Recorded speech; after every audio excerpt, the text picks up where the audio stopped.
Hi, நான் இப்போ உங்களுக்கு காலையில் பிரேக்ஃபாஸ்ட்டுக்கு தேவையான ஒரு டிஃபன் ஐட்டம் செஞ்சு காமிக்க போகிறேன். வரகரிசி பொங்கல். இப்போ நாங்கள் வந்து ஷூட்டிங்க்கு என்ன போட போகிறோம்னு சொல்லும்போது நிறைய பேர் அவங்களுடைய இதை கேட்டிருந்தாங்க, ஆப்ஷன்ஸ் என்னென்ன போட்டு காமிங்க அப்படின்னு சொல்லி. அதில் ஒன்று வந்து வரகரிசி பொங்கல் வந்து கேட்டிருந்தாங்க. அதை வந்து இன்னைக்கு எடுத்திருக்கோம். வரகரிசி வெண்பொங்கல் மாதிரியே தான்.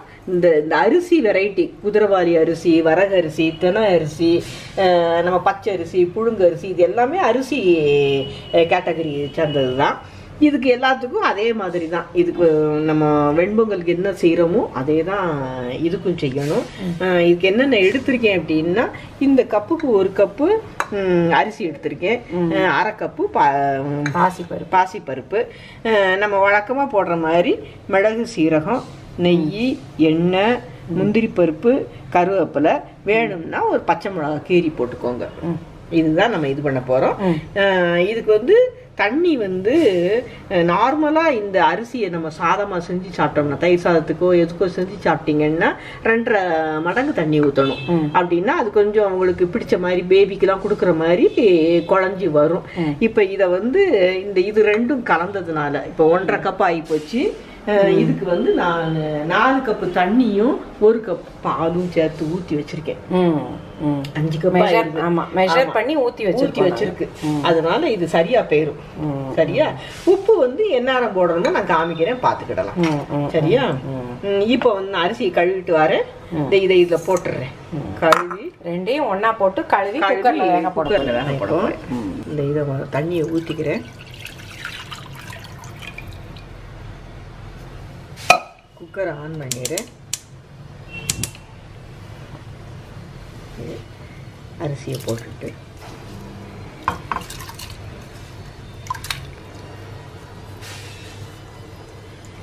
பிள்ளைங்கிட்ட எல்லாமே இப்போ எல்லா சூப்பர் மார்க்கெட்லேயும் இது கிடைக்குது. வரகரிசி, தெனை அரிசி, இந்த குதிரவாளி அரிசிலாம் நம்மளுடைய அரிசி புழுங்கரிசியோட குருணை மாதிரியே இருக்கும். இந்த வரகரிசி அப்படி தான் இருக்கும். சாதம் ஆக்குனாலும் அப்படித்தான் வரும். நம்ம கொஞ்சமாக உப்பு போட்டுக்கிடுவோம். இப்போ இதை கொஞ்சம் லேசாக இது பண்ண வந்து பபுள்ஸ் வந்த உடனே மூடி வச்சிடலாம். இது சத்தம் இப்போ நின்றுச்சு. நான் ஆஃப் பண்ணிட்டேன். சத்தம் அடங்கிருச்சு. இப்போ நம்ம இதை தாளிச்சுக்கிட்டு இருப்போம். தாளிச்சிட்டு அதுக்கப்புறம் ஓப்பன் பண்ணி அதில் போடுவோம். சரியா? நெய் உங்களுக்கு தேவையான அளவுக்கு எவ்வளோ போடணும்னு நினைக்கிறீங்களோ போடுங்க. நான் கொஞ்சம் எண்ணெய் சேர்த்து போட்டுக்கிறேன். நான் பொங்கலுங்கும்போது கொஞ்சம் எண்ணெய் இருந்தால் தான் நல்லாயிருக்கும். கையில் இது பண்ணுற மாதிரி இருந்தால் தான் நல்லாயிருக்கும். சூடாகட்டும். ஆயிருக்கும் போடுங்க.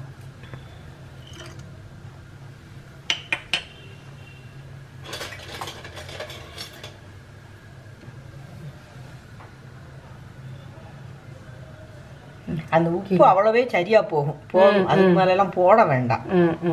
நம்ம சாம்பார் ஊற்றி தான் சாப்பிட போறோம். சாம்பாரோ சட்னியோ அது ஊற்றி தான் சாப்பிட போறோம். போதும்.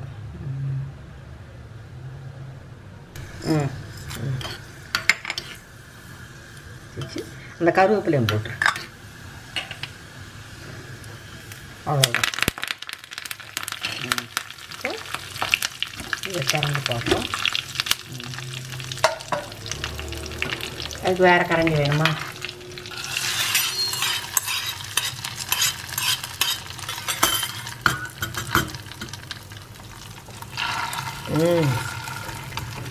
Super super super.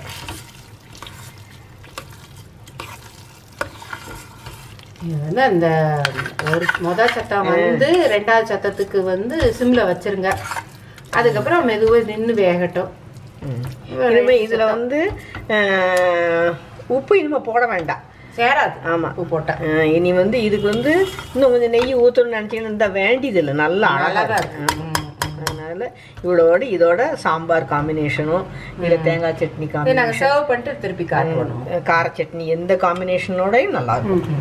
நம்ம சும்மா வந்து கொடுத்தோம்னா இது வெண்பொங்கல்னு எல்லாரும் சாப்பிட்ருவாங்க. அந்த மாதிரி அந்த வரகரிசிக்கும் நார்மல் அரிசிக்கும் டிஃப்ரெண்ட் இல்லாமல், வித்தியாசம் இல்லாமல் இருக்குது.